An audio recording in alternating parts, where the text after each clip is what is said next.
A kú déédé àsìkò yìí, kókó inú ìwé ìròyìn la mú wá fún yín láti inú àwọn ìwé ìròyìn ilẹ̀ Nàìjíríà. Orúkọ tèmi ni Ọmágbémisọ́lá Ọmọlọ́gọ̀mádẹ àìjẹran ẹdán. Igbákejì ààrẹ Kashim Shettima ti ní Nàìjíríà lágbára ju ẹgbẹ́ elépo àti afẹ́fẹ́ gáàsì àgbà Pengassan lẹ́yìn fàákájà àárín ẹgbẹ́ yìí pẹ̀lú iléeṣẹ́ ìfọpo Dangote. Shettima sọ ọ̀rọ̀ yìí lónìí níbi ìṣíde ìpàdé Nigerian Economic Summit 2025 tí ó wáyé ní ìlú Àbújá, bí ó ti tẹnumọ́ pàtàkì iléeṣẹ́ ìfọpo oní 650,000 barrel lójúmọ́, wípé gbogbo ọ̀nà ni a ní láti fi ṣe àtìlẹ́yìn fún láti ṣe àṣeyọrí. Ó ní iléeṣẹ́ tí wọ́n fi $20 bílíọ̀nù ṣe àgbékalẹ̀ jẹ́ ohun ìní ńlá fún orílẹ̀-èdè. A gbọ́dọ̀ ṣe àtìlẹ́yìn fún kó ṣiṣẹ́ dáadáa. Gẹ́gẹ́ bí àlàyé Shettima, Aliko Dangote kì í ṣe ẹnìkan, ó jẹ́ iléeṣẹ́ tó ń darí ọrọ̀ ajé orílẹ̀-èdè pẹ̀lú ìmọ́lẹ̀. Bí a bá ṣe Dangote sí ni ará ìta fi dá wa lẹ́jọ́. Bí ó bá ṣe wípé $10 bílíọ̀nù ni ó kó lórí Microsoft, Amazon tàbí Google, ó ṣeéṣe kí ó ti ní tó $70 tàbí $100 báyìí, ṣùgbọ́n kàkà bẹ́ẹ̀ ó kúkú dá okòòwò sílẹ̀ sí orílẹ̀-èdè rẹ̀. Ó jẹ́ ojúṣe wa láti dáàbò bò ó fún àǹfààní ọjọ́ ọ̀la. Shettima wá ṣe ìkìlọ̀ kí wọ́n tẹ̀ jẹ́jẹ́ nítorí kò lẹ́tọ̀ọ́ àti fi ìyà jẹ gbogbo ọmọ orílẹ̀-èdè nítorí ìjà ẹgbẹ́ òṣìṣẹ́ tí kò tó nǹkan. Ẹ̀kúnrẹ́rẹ́ ìròyìn wà nínú ìwé ìròyìn Daily Post tó jáde lónìí. Ọ̀gbẹ́ni kan ti pàdánù ọmọ 5 sínú ìjàmbá ọkọ̀ ojú omi tí ó wáyé ní ìjọba ìbílẹ̀ Àgàtù, ìpínlẹ̀ Benue ní ìrọ̀lẹ́ àná ọjọ́ Àìkú. Gẹ́gẹ́ bí àwọn orísun ìròyìn ṣe fìdí ẹ̀ múlẹ̀, ọ̀gbẹ́ni yìí àti ọmọ rẹ̀ mẹ́fẹ̀ẹ̀fà ni wọ́n ń padà bọ̀ láti oko kí ọkọ̀ ojú omi tí ó gbé wọn tó dojú dé. Ìwádìí jẹ́ kó di mímọ̀ wípé ìdílé ẹlẹ́ni 7 yìí lọ oko láti lọ wú pákí. Bí wọ́n ṣe ń padà bọ̀ ní ọkọ̀ ojú omi wọn rì, ṣùgbọ́n orí kó ọmọ kan yọ. Ẹnìkan tí ó pe ara rẹ̀ ní Ahmed ní ó sọ fún akọ̀ròyìn lórí ẹ̀rọ ìbánisọ̀rọ̀ lónìí wípé lójú ẹsẹ̀ ni àwọn òmùwẹ̀ àti ará abúlé kan sódò láti ṣe àwárí àwọn ọmọ wọ̀nyí. Ìjàmbá yìí ti wá dá ìkárísọ sílẹ̀ ní ìlú Ọbágájì.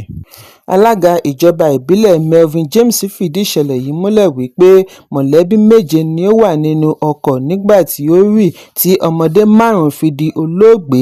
Mọ̀lẹ́bí yìí ń bọ̀ láti oko. Bàbá àti ọmọ rẹ̀ kan ní orí kó yọ. Bí ó ti ṣe àpèjúwe ìṣẹ̀lẹ̀ yìí ní àjálù ńlá, ó wá fi ìbánikẹ́dùn rẹ̀ hàn sí mọ̀lẹ́bí. Ìjàmbá ọkọ̀ ojú omi sábà máa ń wáyé ní ìpínlẹ̀ Benue, pàápàá jùlọ ní àwọn ìlú tí ó wà lábẹ́ ìjọba ìbílẹ̀ Logo, Burukutu àti Àgàtù. Ẹ̀kúnrẹ́rẹ́ ìròyìn wà nínú ìwé ìròyìn Punch tó jáde lónìí.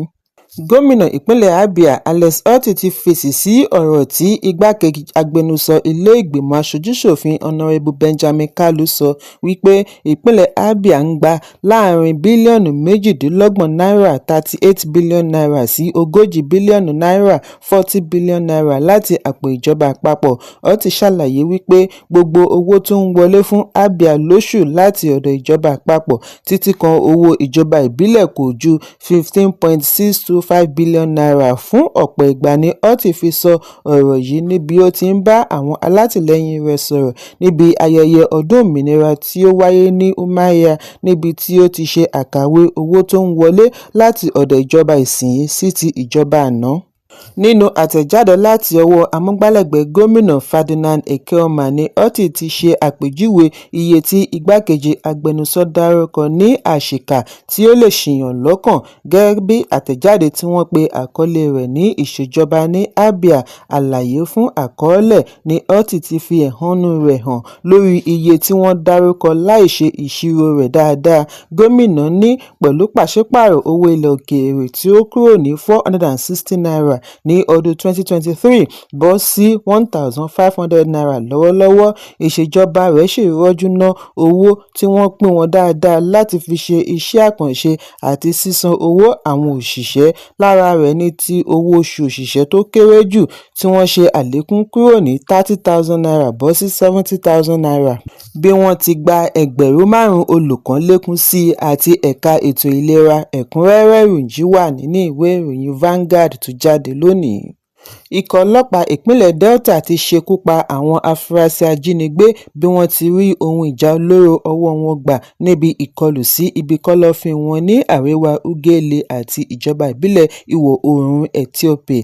Àfihàn yìí wáyé nínú àtẹ̀jáde tí alukoro ọlọ́pàá ìpínlẹ̀ Bright Edafẹ́ bu ọwọ́ lù lónìí. Níbẹ̀ ni ó ti ṣàlàyé wípé Kọmíṣánná ọlọ́pàá Olúfẹ́mi Àbániwọ́ndá darí ikọ̀ láti ṣe àwárí àwọn ajínigbé lẹ́yìn ọ̀pọ̀lọpọ̀ ẹ̀sùn ajínigbé àti ìdigunjalè tí wọ́n ti gbà nípa wọn ní agbègbè Upper Agbaro ní Ughelli.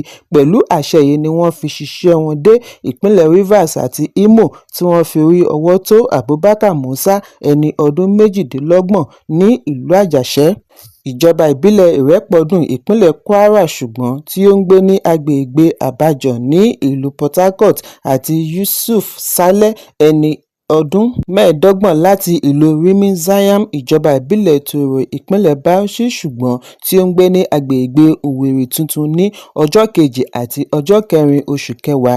Níbi ìfọ̀rọ̀wánilẹ́nuwò ni wọ́n ti darí ọlọ́pàá lọ inú igbó tí ó wà láàrin Upper Agbaro àti Oviri Ogo ní Ughelli níbi tí wọ́n tọ́jú ohun ìjà olóró pamọ́ sí tí wọ́n sì rí ohun ìjà wọn gbà. Ṣùgbọ́n bí wọ́n ṣe ń padà bọ̀ ni àwọn akẹgbẹ́ wọn dènà dè wọ́n pẹ̀lú èròǹgbà àti rí àwọn tí wọ́n mú gbà kalẹ̀. Níbẹ̀ ni wọ́n ti wọ̀yá ìjà pẹ̀lú ìbọn níbi tí àwọn afurasí àti akẹgbẹ́ wọn ti fi ara gba ọta. Ọlọ́pàá méjì náà fi ara gba ọta. Gbẹ̀yìn-gbẹ̀yìn ni àwọn afurasí tí wọ́n fi ara gbọta di olóògbé sí ilé ìwòsàn. Ẹ̀kúnrẹ́rẹ́ ìròyìn yìí wà nínú ìwé ìròyìn Punch tó jáde lónìí. Kókó inú ìwé ìròyìn tòní kò ní jù báyìí lọ. Ẹ pàdé mi lọ́la fún àkọ́tún ìròyìn. Kí a tó lọ, ẹ má ṣaláì fi àkíyèsí yín ránṣẹ́ kí ẹ sì bá wa subscribe sójú náà wa lórí YouTube kí kókó inú ìwé ìròyìn lè máa tẹ̀ yín lọ́wọ́ ní kíákíá.